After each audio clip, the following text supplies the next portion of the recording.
جب اللہ نے انسان کو خلق کرنے کا ارادہ کیا تو کوئی بھی فرشتہ زمین سے مٹی نہ لا سکا۔ تو اتنے میں حضرت عزرائیل علیہ السلام فرمانے لگے، اے اللہ یہ کام مجھ سے ہی ہونا ہے۔ تو بس اللہ کے حکم سے حضرت عزرائیل زمین کو آئے اور 3 اقسام کی مٹی کو جمع کیا، سرخ، سفید اور سیاہ۔ پھر اس مٹی کو مکہ اور طائف کے درمیان رکھا گیا اور مسلسل باران رحمت برستی رہی۔ پھر اللہ نے اس مٹی کو عرش پہ بلایا اور حضرت آدم علیہ السلام کا پتلا تیار کر دیا اور 40 سال تک وہ جنت میں رکھا گیا۔ ہر فرشتہ اس مجسمے کو دیکھتا کہ یہ مٹی کا بنا ہوا پتلا کیسے چلے گا، کیسے بات کرے گا، کیسے زندہ ہوگا۔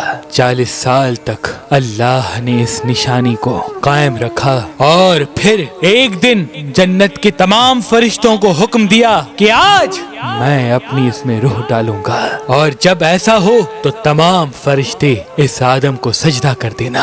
سب فرشتے حیرت سے پتلے کو دیکھ ہی رہے تھے، اتنے میں اللہ نے اس مٹی کے مجسمے میں اپنی روح ڈالی تو آدم علیہ السلام نے چھینک لی اور تمام فرشتے سجدے میں گر کے اللہ کی تعریف کرنے لگے سوائے ابلیس کے، اور وہ تکبر اور حسد کر بیٹھا۔ اللہ نے اسے اپنی دربار سے نکال دیا۔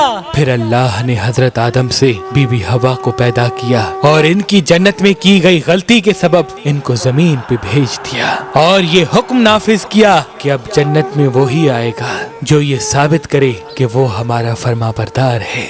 اور یوں انسانوں کے لیے دنیا میں امتحانات کو رکھا گیا تاکہ ہر انسان امتحان دے کر اللہ کو راضی کر کے جنت تک پہنچ سکے۔ تاریخ نے لکھا جب آدم و بی بی حوا زمین کو آئے تو 200 سال تک ایک دوسرے سے جدا رہے اور اللہ سے معافی مانگتے رہے۔ بالآخر اللہ نے ان کی توبہ قبول کی۔ حضرت جبریل علیہ السلام انہیں مکہ میں جبل عرفات پر چھوڑ آئے اور وہ ساتھ رہنے لگے، اور پھر اللہ نے حضرت آدم کو حکم دیا کہ وہ خانہ کعبہ تعمیر کریں، اور حضرت جبریل اور حضرت آدم نے مل کے ایک گھر کا نشان قائم کیا جس کو بعد میں تعمیر حضرت ابراہیم علیہ السلام نے کیا، اور جسے آج بھی اللہ کا گھر خانہ کعبہ کہتے ہیں۔ حضرت آدم علیہ السلام جب اپنی خطا کو لے کے پشیمان ہوتے تھے یا اللہ کی عبادت کرنا چاہتے تھے تو اس جگہ آ کے اللہ کا ذکر کر کے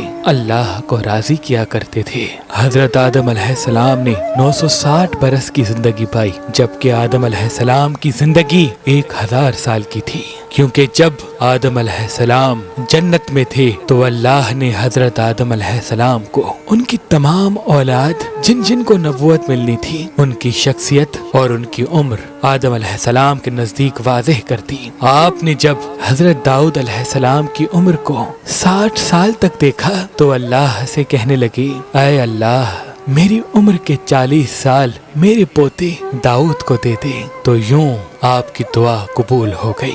اللہ نے آدم علیہ السلام کو 2 فرزند عطا کیے، حابیل و قابیل، لیکن شیطان کے وسوسے، حسد اور نفرت نے جب قابیل کے ہاتھوں سے حابیل کو قتل کروا دیا تو حضرت آدم علیہ السلام اندر سے ٹوٹ گئے اور بار بار اللہ کی دربار میں دعا مانگنے لگے۔ تو ایک دن اللہ نے جبریل امین کو آدم علیہ السلام کے پاس بھیجا اور فرمایا، اے آدم اللہ تمہیں ایسا بیٹا دینے والا ہے جس کے نسب سے انبیاء و اولیاء زمین تک پہنچیں گے، اس کا نام شیس رکھنا۔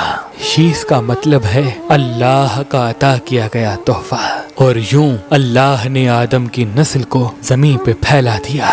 جب آدم علیہ السلام کا آخری وقت آیا آپ نے اپنے بیٹوں سے کہا کہ میرا جنت کے پھل کھانے کا جی کر رہا ہے۔ آپ کے بیٹے زمین پہ جنت کے پھل ڈھونڈتے رہے کہ اچانک سے ان کو فرشتے ملے اور کہنے لگے، اے بنی آدم کہاں جا رہے ہو؟ انہوں نے کہا، ہم اپنے بابا آدم کے لیے جنت کے پھل ڈھونڈ رہے ہیں۔ ان فرشتوں نے کہا، جاؤ